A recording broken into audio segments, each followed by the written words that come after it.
नमस्कार दोस्तों, कैसे हैं आप लोग। आज के सेशन में हम पढ़ेंगे एमसीक्यू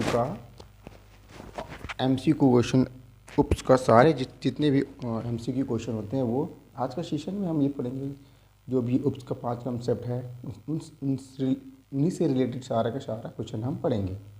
ठीक है, तो ये क्वेश्चन इसमें टोटल लगभग 20 से 30 क्वेश्चन होने वाले हैं और ये थोड़ा लेक्चर जो है लंबा जाने वाला है, तो कृपया इस क्वेश्चन पे सारे क्वेश्चन देखें, हेल्पफुल होगा आपके एग्ज़ाम के लिए। और कोई भी इंटरव्यू अगर आप देते हैं उप्स से रिलेटेड तो आपको ये हेल्पफुल करेगा। अगर ये पूरा का पूरा लेक्चर आपको हेल्पफुल लगता है, मददगार लगता है, तो अपने दोस्तों के साथ शेयर करें और सब्सक्राइब करें और मेरे चैनल पे बने रहें। चलिए आज का सेशन स्टार्ट करते हैं। Question number 1, which of the following is not a features of OOPS oriented programming। OOPS के कंसेप्ट से कौन सा जो फीचर्स है इससे रिलेटेड नहीं है। तो पहला operator overloading, data structure, data encapsulation and inheritance. तो ये डाटा स्ट्रक्चर जो है वो OOPS का 5 कंसेप्ट में एक कंसेप्ट नहीं आता है, तो इसका आंसर हो जाएगा data structure, option number B. ठीक है, नेक्स्ट क्वेश्चन है question number 2, which features allow user to define how basic operator work with object. ठीक है, अगर ऑपरेटर दिया हुआ है तो ऑपरेटर के साथ काम करने के लिए कौन सा बेसिक ऑपरेटर का यूज करते हैं, उसका ऑप्शन हो जाएगा option number A answer, operator overloading. ठीक है, क्वेश्चन नंबर 3 है, fill in the blanks are those which do not change during the execution of the program। Program को एग्जीक्यूशन के समय कौन सा जो वैल्यू हम इंटर करते हैं वो चेंज नहीं होता है, तो वो होता है कांस्टेंट। ऑप्शन नंबर सी वो है कांस्टेंट जो चेंज नहीं होता है। जैसे हम लोग मैथ में पढ़ते हैं कांस्टेंट का वैल्यू चेंज नहीं होता है इन ड्यूरेशन सॉल्यूशन, उसी तरह से हमारे कंप्यूटर में अगर प्रोग्रामिंग करते हैं तो ये कांस्टेंट का वैल्यू कभी चेंज नहीं होता है। चलिए क्वेश्चन नंबर 4, नेक्स्ट क्वेश्चन है, operator overloading is a kind of operator overloading है वो किस तरह का है, यह पॉलीमॉर्फिज्म। जो क्वेश्चन नंबर 1 था उसका एक प्रॉपर्टी है पॉलीमॉर्फिज्म जो इसमें नहीं था, इसी वजह से डाटा स्ट्रक्चर को हम इसका आंसर दिए। ठीक है, तो ऑपरेटर ओवरलोडिंग के लिए पॉलीमॉर्फिज्म ये जो उसका एक टाइप है, काइंड है, इसका आंसर हो जाएगा पॉलीमॉर्फिज्म। नेक्स्ट क्वेश्चन है question number 5, which statement transfer the control of next statement before the loop and all the remaining statement are iteration in loop are skip. इसका मतलब ये हुआ कि ये तब तक हमारा प्रोग्राम को लूप चलाते रहेगा या कंस्टिट्यूएंट ऑपरेट करता रहेगा जब तक ये स्टेटमेंट हम ना दें। तो ये है ब्रेक स्टेटमेंट, जब तक हम उसको ब्रेक करने ना बोलें तब तक ये प्रोग्राम चलते रहेगा। तो इसका आंसर हो जाएगा option number B, break. Next question है question number 6, are usually use to store data such as employ name, address, product description, password etc। ये सारे जो भी डेटा हैं उनको कहाँ पे स्टोर किया जाता है या किस तरह का डेटा है ये हमारे स्ट्रिंग टाइप डाटा। क्यों? क्योंकि एरे में हम सेम टाइप के एलिमेंट को स्टोर करते हैं लेकिन स्ट्रिंग में ऐसा नहीं होता है, तो इसका आंसर हो जाएगा स्ट्रिंग। ठीक है, नेक्स्ट है question number 7, which function is use to find the length of the string. String का लेंथ फाइंड करने के लिए हम लिखते हैं strlen। ठीक है, str मतलब स्ट्रिंग, len मतलब लेंथ, स्ट्रिंग लेंथ। ठीक है, नेक्स्ट क्वेश्चन है, which is one of popular control statement is compact and clear in the specification. कोई भी अगर लूप चलता है, स्टेटमेंट चलता है प्रोग्रामिंग में, तो उसको कंट्रोल कैसे करते हैं, वो है फॉर लूप। ठीक है, फॉर लूप में आता है कि हम कहाँ से इनिशियलाइजेशन कहाँ करते हैं, कहाँ से टर्मिनेट करते हैं और कहाँ तक हमको एग्जीक्यूट करना है, ये तीनों कंडीशन हम देते हैं तब ये फॉर लूप चलता है। तो इसका आंसर हो जाएगा option number D, for loop.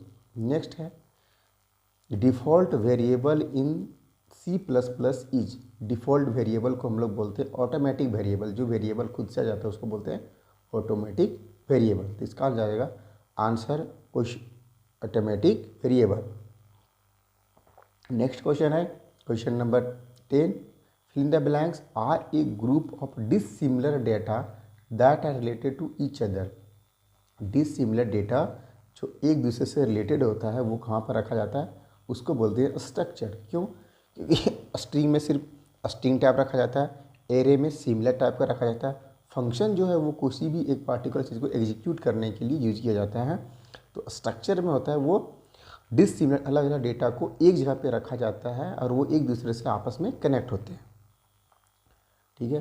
Question number 11 है, fill in the blanks provide good mechanism to organise data. Data को अच्छा से ऑर्गेनाइज करता है यह फंक्शन। तो मैंने आंसर बोल दिया, इसका आंसर होगा फंक्शन, FUNCTION function, option number B. ठीक है। नेक्स्ट क्वेश्चन है question number 12, AN is an assignment और a task that must be perform to support the another part है प्रोग्राम। ठीक है। दूसरे प्रोग्राम, एक ही प्रोग्राम का दूसरे पार्ट को भी सपोर्ट करता है, वो होता है फंक्शन। तो इसका आंसर हो जाएगा फंक्शन एक असाइनमेंट है। फंक्शन इज एन असाइनमेंट और task that must be perform to support the other part of a program. ठीक है। नेक्स्ट क्वेश्चन है question number 13, friend function do not break fill in the blanks rather enhance a class interference.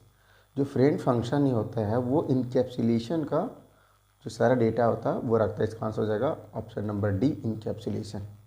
Next question है question number 14, an instant of a class is object. ठीक है।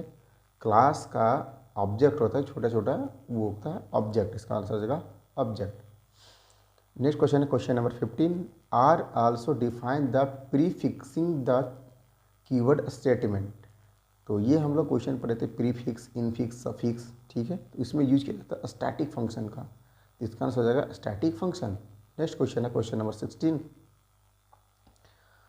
Fill in the blanks store the address of class instant to enable pointer access the member to the member function of the class. Member function में this pointer का use किया जाता है। इसका answer होगा option number A, this. Next question है, a constructor only know how to build an object of its class. एक constructor को ही पता होता है कि ऑब्जेक्ट कैसे क्रिएट किया जाता है। तो इसका आंसर होगा ऑब्जेक्ट। क्वेश्चन नंबर 18 है, constructor are just in the blanks with the same name of the address. तो फंक्शन होता है वो सेम नेम का होता है। इसका आंसर हो जाएगा फंक्शन। नेक्स्ट क्वेश्चन है, both constructor and destructor are declare as fill in the blanks and they have no return value. ठीक है। कंस्ट्रक्टर और डिस्ट्रक्टर में एक पब्लिक डेटा को डिक्लेयर किया जाता है जिसका वैल्यू रिटर्न नहीं होता। इसका आंसर हो जाएगा पब्लिक। कंस्ट्रक्टर और डिस्ट्रक्टर वो यही दोनों है जिसको हम पब्लिकली रूप से डिफाइन करते हैं। क्योंकि अगर प्रोग्राम करते हैं तो वो अगर कोई प्रोग्राम रन करने के बाद बाय डिफ़ॉल्ट अगर इरेज रहता है तो डिस्ट्रक्टर में आ गया था, और हम फिर से अगर प्रोग्राम में कुछ रन करवाते हैं तो वो कंस्ट्रक्शन कहलाता है। तो बाय डिफ़ॉल्ट कंस्ट्रक्टर और डिस्ट्रक्टर होता है वो पब्लिक डिफाइन किया जाता है। नेक्स्ट क्वेश्चन है question number 20, constructor are called fill in the blanks whenever an object of the class is created. पिछले क्वेश्चन में मैंने बताया था आपको कि कंस्ट्रक्टर आर कॉल्ड, कंस्ट्रक्टर को ऑटोमेटिक जनरेट किया जाता है, ऑटोमेटिक बना जाता है। तो कंस्ट्रक्शन कभी डिफाइन नहीं करते हैं, जिसका टिल्ड साइन होता है कंस्ट्रक्टर का। ठीक है। और डिस्ट्रक्टर हम डिफाइन करते हैं किसी भी ऑब्जेक्ट को डिस्ट्रॉय करने के लिए, ताकि ये आगे हम फंक्शन में ना यूज कर पाए, प्रोग्राम में ना यूज करें। नेक्स्ट क्वेश्चन है question number 21, which operator work on two operands. ठीक है। टू ऑपरेंड्स के साथ ऑपरेटर कौन सा यूज किया जाता है, जिसका नाम है रिलेशनल ऑपरेटर। क्योंकि यूनियरी ऑपरेटर होता है, एक बाइनरी होता है 0-1 के लिए, अर्थमेटिक होता है, प्लस माइनस, ये सब ऑपरेटर का टाइप है। तो दो ऑपरेंट को अगर वर्क करना है, साथ में काम करवाते हैं, तो वो होता है रिलेशनल ऑपरेटर के साथ। नेक्स्ट है question number 22, friend function are externally function that can access the data member of a class. Friend function को हम प्राइवेट डिक्लेयर करते हैं उसके डेटा जो मेंबर फंक्शन होता है उसको रिट्रीव करने के लिए। जैसे हमारा फ्रेंड ही होता है वो हमारा कुछ सामान यूज़ कर सकता है, इसी तरीके से हम प्रोग्राम में भी कुछ यूज़ करते हैं फ्रेंड फंक्शन के नाम से, जिसको हम फ्रेंड डिफाइन करते हैं वही हमारे डेटा को रिट्रीव कर सकता है। ठीक है, नेक्स्ट क्वेश्चन है 23 all programmers to specify how various arithmetic relational and many other operator work with user defined data type और क्लास। डेटा टाइप और क्लास जो होता है वो अलग अलग तरह के अर्थमेटिक रिलेशनल एंड अदर तरह के ऑपरेटर को यूज़ किया जाता है, वो होता है ऑपरेटर और ओवरलोडिंग। एक ही ऑपरेटर को बार बार यूज़ करने को बोलते हैं ऑपरेटर ओवरलोडिंग।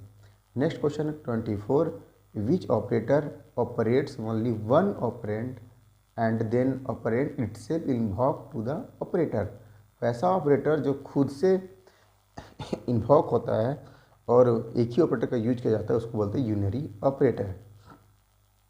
ठीक है, next question 25 the derived class can also have multiple parents which is known. एक पेरेंट्स क्लास होता है, एक होता है ड्राइव्ड क्लास। तो ड्राइव्ड क्लास जो होता है वो मल्टीपल पेरेंट्स को क्या बोलता है, मल्टीपल इनहेरिटेंस बोलते हैं। इसका आंसर होगा मल्टीपल इनहेरिटेंस। नेक्स्ट क्वेश्चन है every fill in the blanks has default pointer known as this pointer. तो हर ऑब्जेक्ट का अपना एक पॉइंटर होता है जिसको बोलते हैं दिस पॉइंटर। तो ये इसका आंसर हो जाएगा object, option number B. Next question 27 fill the blanks help the code to be reuse in many situation.